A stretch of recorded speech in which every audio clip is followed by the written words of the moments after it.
Krishna. Welcome to this Bṛhad Bhāgavatāmṛta class. Bṛhad Bhāgavatāmṛta is actually the essence of Srimad Bhāgavatam.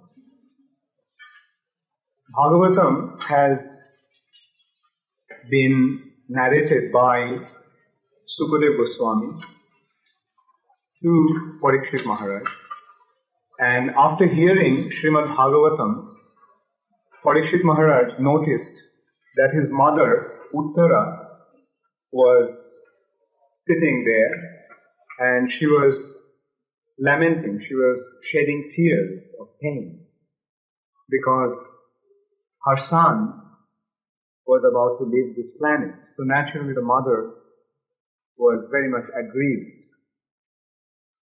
Parikshit Maharaj noticed that and he consoled his mother, Uttara Devi, telling, "Why are you lamenting? After all, now that I received the knowledge from my spiritual master, I have become completely free from the fear and lamentation due to this body." Then Uttara Devi asked Parikshit, "Please tell me what you learned from your spiritual master." And then Parikshit Maharaj started to tell her. And the narration, or what Parikshit Maharaj told to his mother Uttara, is actually Bṛhad Bhāgavatam. So you can see that Bhāgavatam was spoken to Parikshit Maharaj, and after assimilating Srimad Bhāgavatam, Parikshit Maharaj gave his understanding, and that is Bṛhad Bhāgavatam. This Bṛhad Bhāgavatāmṛta was written by Sanatana Goswami, and Sanatana Goswami later on claimed, or later on admitted, that he did not actually write this Bṛhad Bhāgavatam. He simply held the pen and somebody made him write. And he admitted that it was Madan Mohan, Krishna, who actually made him write Bṛhad Bhāgavatam. He was holding the pen and Madan Mohan wrote Bṛhad Bhāgavatam. Therefore, Sanatana Goswami gave a commentary to Bṛhad Bhāgavatam, which is unusual, because when somebody writes something, he himself doesn't write the commentary. But Sanatana Goswami did, because he admitted, because this was not his writing. It was the writing of Madan Mohan. And therefore he felt the need of further explanation of what he wrote. And also, at certain point, Sanatana Goswami was lamenting, or he was admitting his audacity in a way. He said that how do I dare to enter into Krishna's inner chamber of his palace and judge who is the greater devotee. And in order to judge who is the greater devotee, he was even finding defects, faults in the devotional service of Krishna's eternal associates, like Rukmini, Satyabhama, even Uddhava. But the purpose of Bṛhad Bhāgavatāmṛta actually is to give the essence of Srimad Bhāgavatam. Now this is another very important consideration. As it is, Srimad Bhāgavatam is the essence of the entire Vedas. The Vedas have been compared to a kalpavriksha, a desire tree, and the ripened fruit of that desire tree is Srimad Bhāgavatam. And that ripened fruit of the desire tree of Vedas has been blended with the nectar from the mouth of Srila Sukadeva Goswami. Supa Mukhad Amrita Dravasam. So Srimad Bhagavatam is the very cream of the Vedas. But that Srimad Bhagavatam has further been digested. The fruit of Srimad Bhagavatam, which has been even blended with the nectar from the mouth or lotus lips of Srila Sukadeva Goswami, has been blended, consumed by Parikshit Maharaja. And it has been digested by him and he is present in. So undoubtedly this Bṛhad Bhāgavatāmṛta is the greatest of all Vedic scriptures. In this context, it's important to note that there are two Bhāgavatāmṛtams. One is Bṛhad Bhāgavatāmṛta and the other is Laghu Bhāgavatāmṛta. Bṛhad means large or great, and Laghu means light or concise. So Bṛhad Bhāgavatāmṛta was written by Srila Sanatana Goswami, and Laghu Bhāgavatāmṛta has been written by Srila Rupa Goswami. And in Laghu Bhāgavatāmṛta, Rupa Goswami actually collected the most important verses in order to present the essence of Srimad Bhagavatam. Whereas in Bṛhad Bhāgavatāmṛta, Sanatana Goswami is narrating a story. Apparently it sounds like a story. Of course, Purans are not stories. These scriptural descriptions are not stories. They are facts.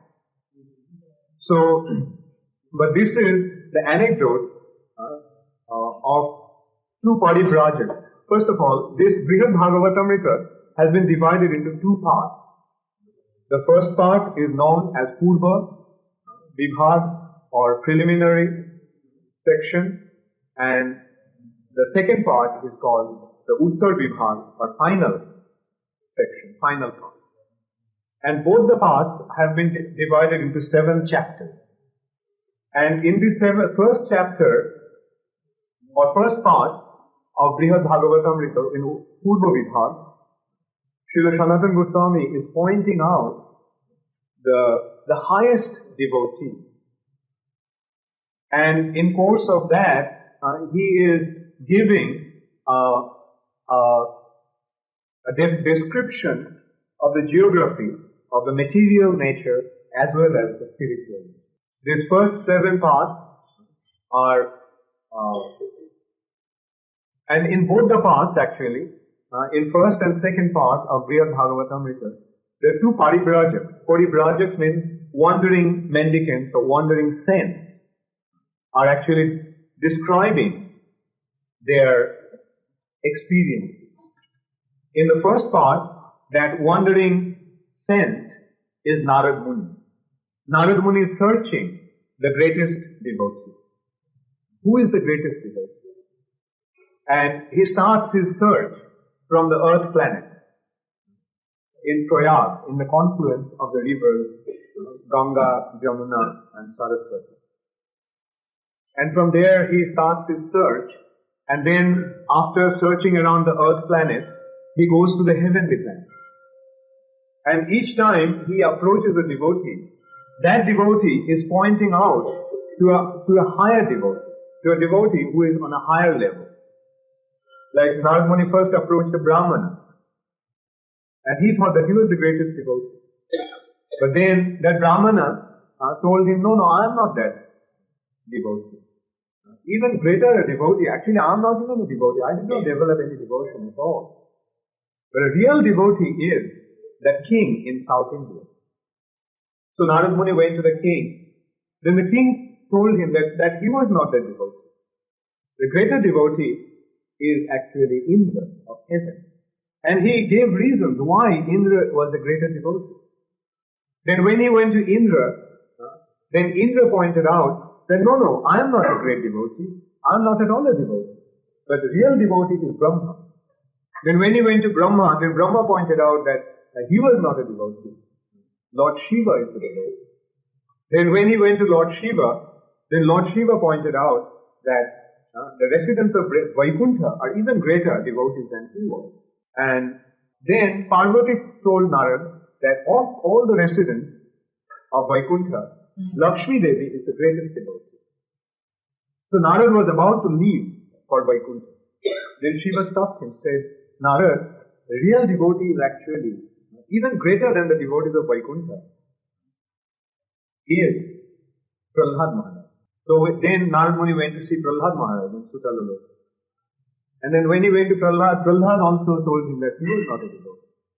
Then Bṛhad pointed out to Hanuman. Then Hanuman pointed to the Pandavas. Then Pandavas pointed to the residents of Dwarka. Then the residents of Dwarka pointed out to Uddhava. And Uddhava pointed out to the residents of Vrindavan, and of all the devotees of Vrindavan, Srimati Radharani. So in this way, Sanatana Goswami, in the first part, gave the description of different levels of devotional service. And then finally he pointed out who is the greatest devotee. That is Srimati Radharani. The residents of Vrindavan, and of the residents of Vrindavan, the Gopikas, the cowherd damsels of Vrindavan are the greatest devotees, and of all the cowherd damsels of Vrindavan, Srimati Radharani is the greatest. So in this way, Sanatana Goswami explained the greatest, he pointed out the greatest devotee. And then the second part is, now here we can see that Narad Muni is a Paribrajak. He is a wandering saint. And why he is wandering? What does the Paribrajak do? The Paribrajak is always in search of devotional association, spiritual association. And he is always concerned about his spiritual upliftment. By associating with the devotees, he makes spiritual advancement. So that is the objective of a Paribrajak. Like either he travels from the holy places to holy places to see the deities of the Lord, to associate with the devotees of the Lord. So Narad Muni is searching all over the universe, not only all over the universe, throughout the spiritual sky in search of the greatest devotee. And the second part is the description of a devotee's journey back to the spiritual sky.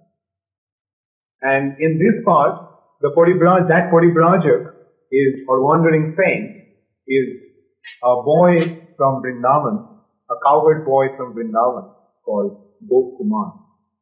Gop Kumar was born in a Vaishya family, in the family of a cowherd folk in Govardhan.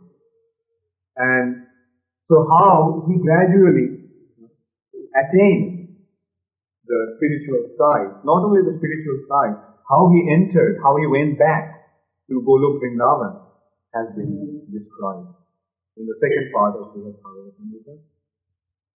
Now, this is a very relishable description because it's not only very authentic, but it's very stimulating with all spiritual mellows. And this Bṛhad Bhāgavatāmṛta actually gives us a very clear understanding of the basic requirement of attaining the spiritual platform and reaching the ultimate goal of the ultimate platform of the spiritual star. Like while describing Gop Kumar, Sanatana Goswami made one thing very, very clear, that Gop Kumar, he was not at all concerned about material possession.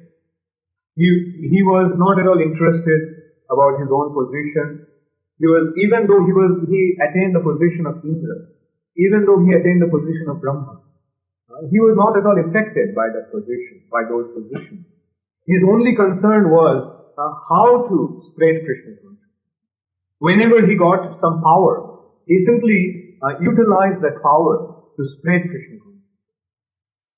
And from the very beginning of his life, he was not interested in women. Even though he went to heavenly planets, he got the position of Indra. And heavenly planets, as you all know, is a place for enjoyment, sense enjoyment. But he was completely nonchalant about all those prospects of sense enjoyment. We see that he was not at all interested in drinking Soma Rasa. He was not at all interested watching the dancing girls and associating with them. So these are the basic requirements for spiritual advancement, which has been established by Sri Chaitanya Mahaprabhu as na dhanam, na janam, na sundari. That is a very basic requirement for spiritual advancement. That we should not be interested in money, position, and women.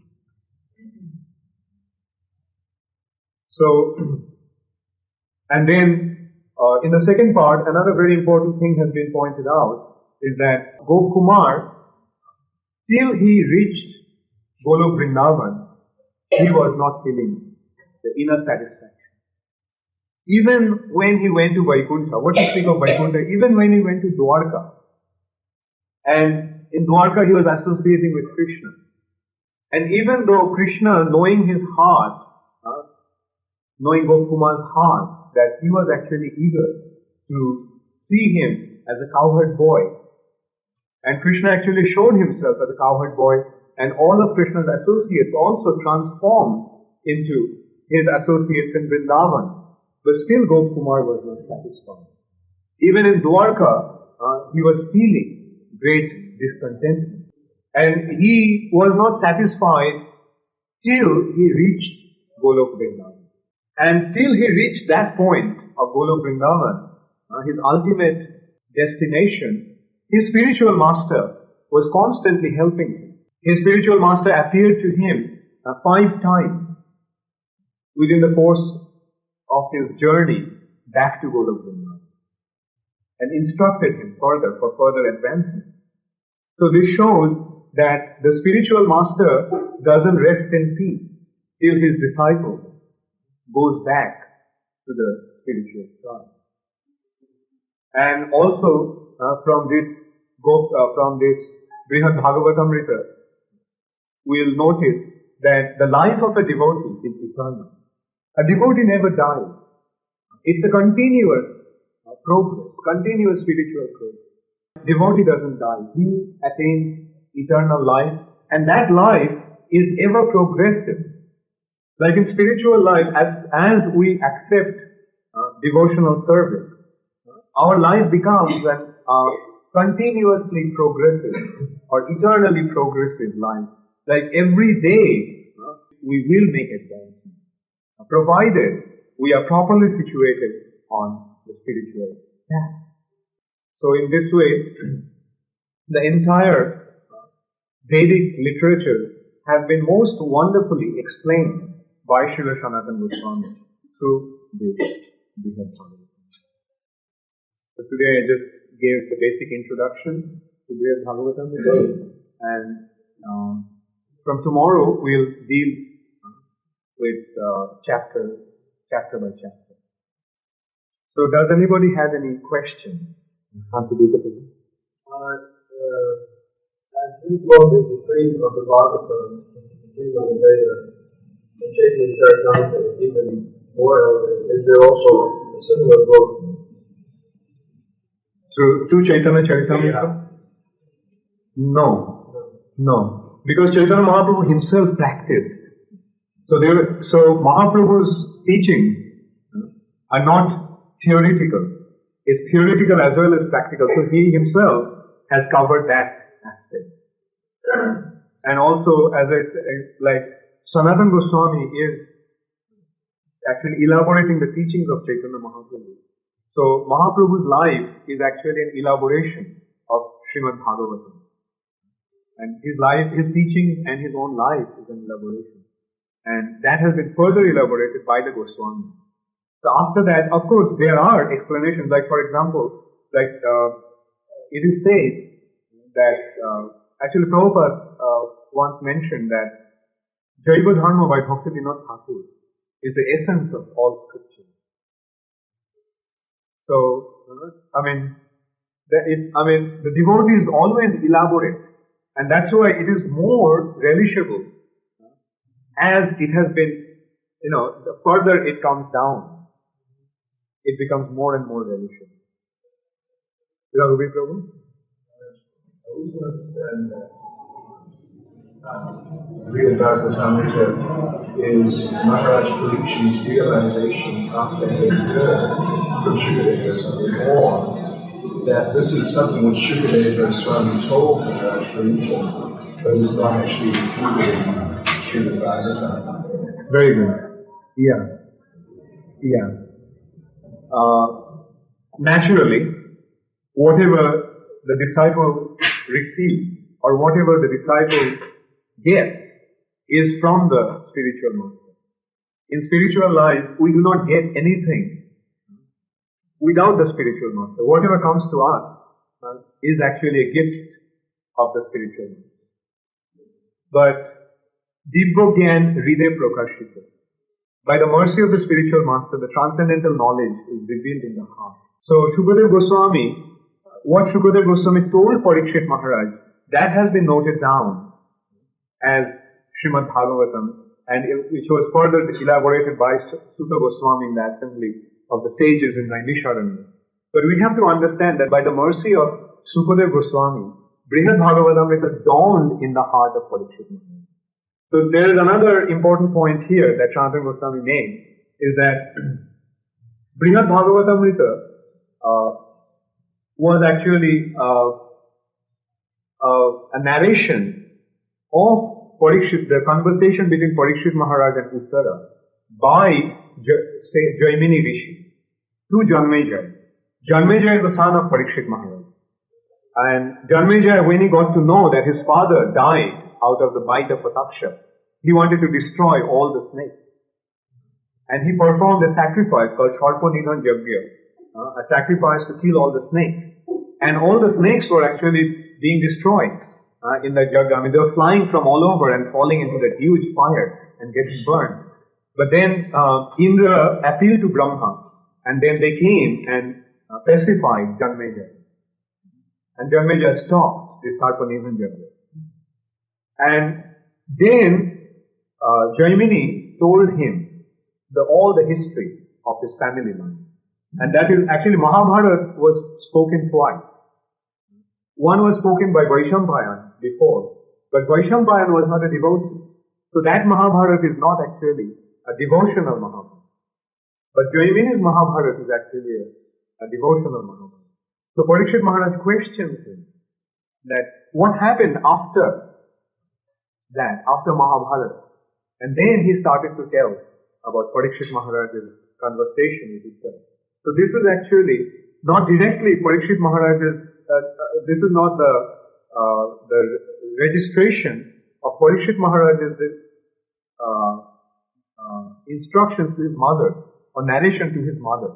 But it was actually Janmejaya relating it to Janmejaya. And so to go back to that point, that we have to understand that it is a Puran, it is Mahabharata, it is Itihas, history, right? It is a part, this Bṛhad Bhāgavatāmṛta is a part of the Vedas. And this part of the Vedas dawned in the heart of Parikshit Maharaj by the mercy of Shukadeva.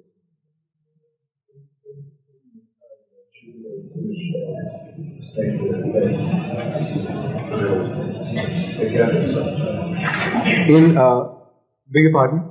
In between the time Shukadeva finished and Takshaka started the day. Yeah, right. Yeah. You see, regarding that, the basic understanding is that time is flexible, but time is elastic. Right? By Krishna's mercy, time can expand or time can contract. For example, in the battlefield of Kurukshetra, the conch shell was blown, right? The battle was about to start. It is not, and then Krishna told Arjuna, Bhagavad Gita, right? It is not that they were waiting for, say, 2 hours or 3 hours, whatever time it takes to relate Bhagavad Gita. Krishna actually expanded time so that just in a few seconds, few seconds were expanded to such a length that Bhagavad Gita could have been spoken to Arjuna.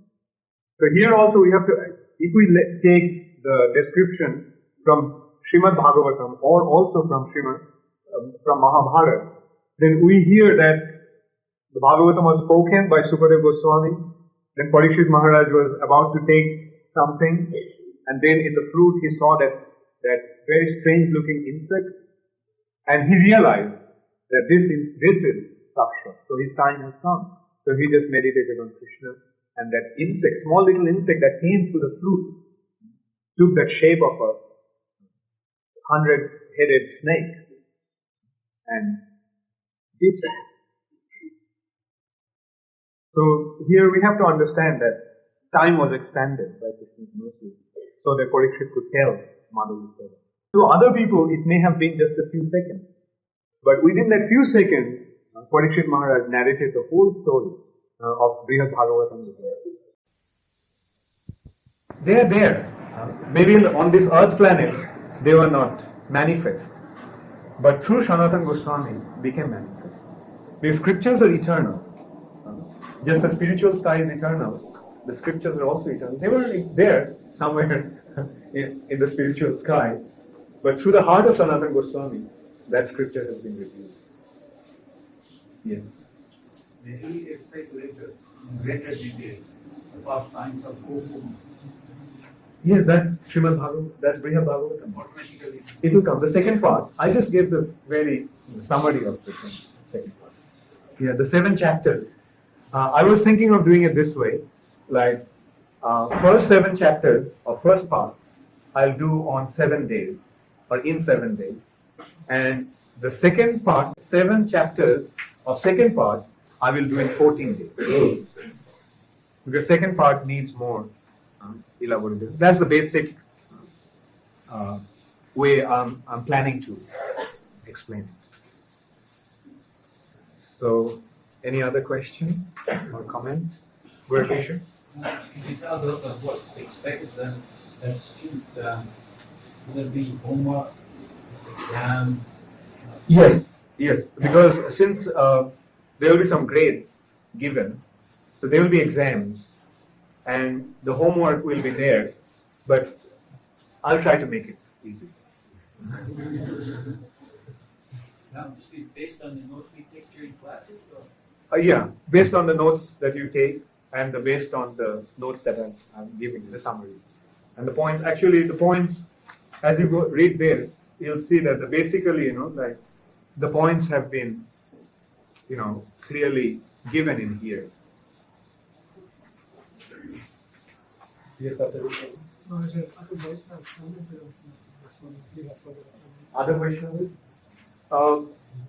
There are, but we don't accept those commentaries.